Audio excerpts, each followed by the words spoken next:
اور کہا کہ جج چھٹیوں پہ ہیں، لیکن جب فیصلہ دے دیا تو اگلے ہی دن جوڈیشل کونسل کا اجلاس بلایا۔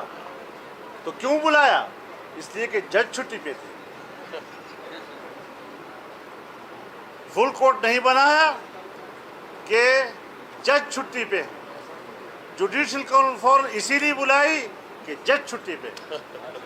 اور جس طریقے سے جوڈیشل کونسل کا فیصلہ آیا ہے اور جس طرح انہوں نے ان 3 ججوں کی رائے کو مسترد کیا ہے، اگر ایک دن پہلے فل کورٹ ہوتا تو یہی انجام ہوتا ہمارے چیف جسٹس صاحب کے فیصلے کا اور ان کی رائے کا۔ ساری دنیا جانتی ہے کیا ہو رہا ہے ملک کا۔ میں تو ایسے ججوں کو، ایسے جرنیلوں کو، ایسے بیوروکریٹس کو واضح طور پر کہنا چاہتا ہوں کہ اگر آپ نے سیاست کرنی ہے تو پھر ادارے کو مت استعمال کرو، استعفیٰ دے کر میدان میں آؤ، ہم تمہارے اوقات دیکھتے ہیں کہ تمہاری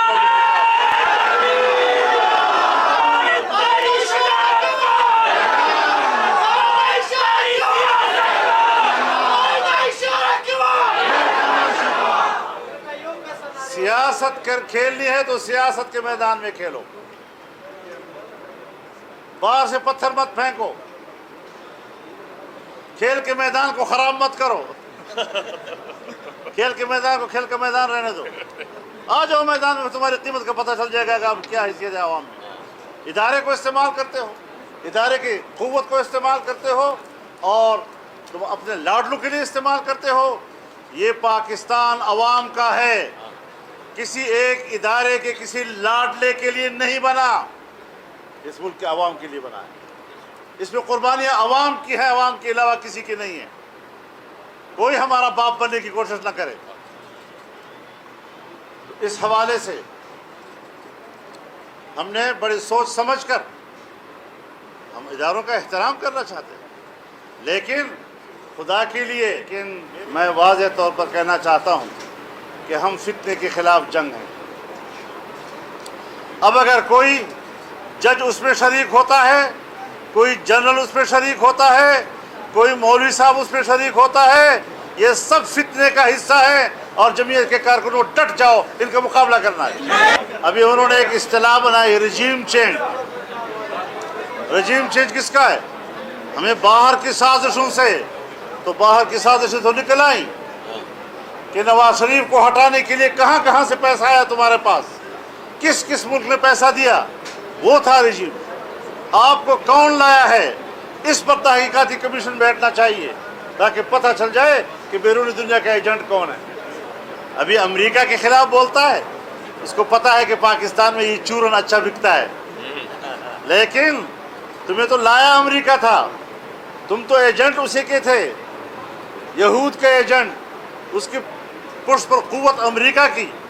آج پاکستان میں وہ چورن بیچنے کے لیے تم بھی امریکہ کے خلاف بولتے ہو، اور پتہ چل گیا ہے کہ جب تک تمہارے پاس بنی گالا کا گھر نہیں تھا تو اسلام آباد کی E7 کے گھر کا کرایہ 9 سال تک امریکی کنسولیٹ ادا کرتا رہا ہے۔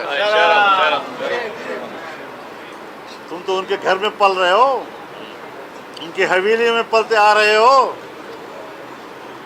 بہر رنگے کے خواہی جامہ میں پوش، من انداز قدت را میں شناس۔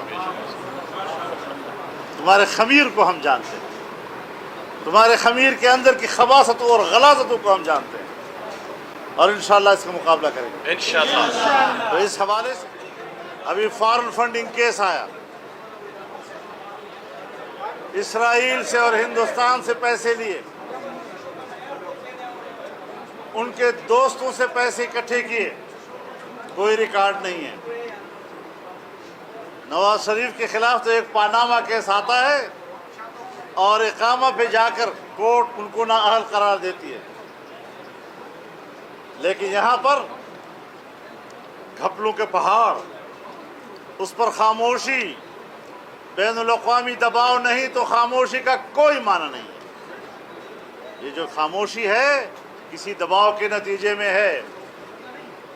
کیا وجہ ہے کہ الیکشن کمیشن ابھی تک اس کے بارے میں کوئی فیصلہ نہیں کر رہی، اور آج ایک اور کٹا کھل گیا۔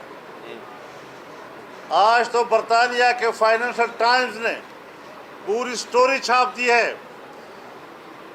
کہ ابراج گروپ نے کوئی ووٹرن کرکٹ والے اس کے ذریعے سے انہوں نے پیسے جمع کیے رفاہی کاموں کے نام پر، اور کوئی دو ملین سے زیادہ جی ڈالر سے زیادہ $2 ملین سے زیادہ یہ پارٹی کے فنڈ میں گئے ہیں۔ کیوں خاموشی اختیار کی جا رہی ہے؟ کہتے تھے ہر ایک کو کہتا ہے چور چور چور چور چور، اور پنجاب حوالہ کیا تو ڈاکو کے حوالے کر دیا۔ میں نے نہیں کہا ان کو، انہوں نے خود کہا ڈاکو۔ یہ ان کی سیاست ہے۔ عدالتیں بھی عجیب ملی ہوئی ہیں۔ وہ 3 بندے ہیں، جب بھی اس کا کیس آتا ہے وہ اپنے سامنے رکھتے ہیں۔ اس کا انصاف کسی اور جج پر ان کو اعتماد نہیں ہے۔ بس 3 جج ہیں اور مسلسل ان کا کیس سنتے ہیں، اور جب ان سے کہا گیا فل کورٹ بناؤ تو فل کورٹ نہیں بنایا، اور کہا کہ جج چھٹیوں پہ ہیں۔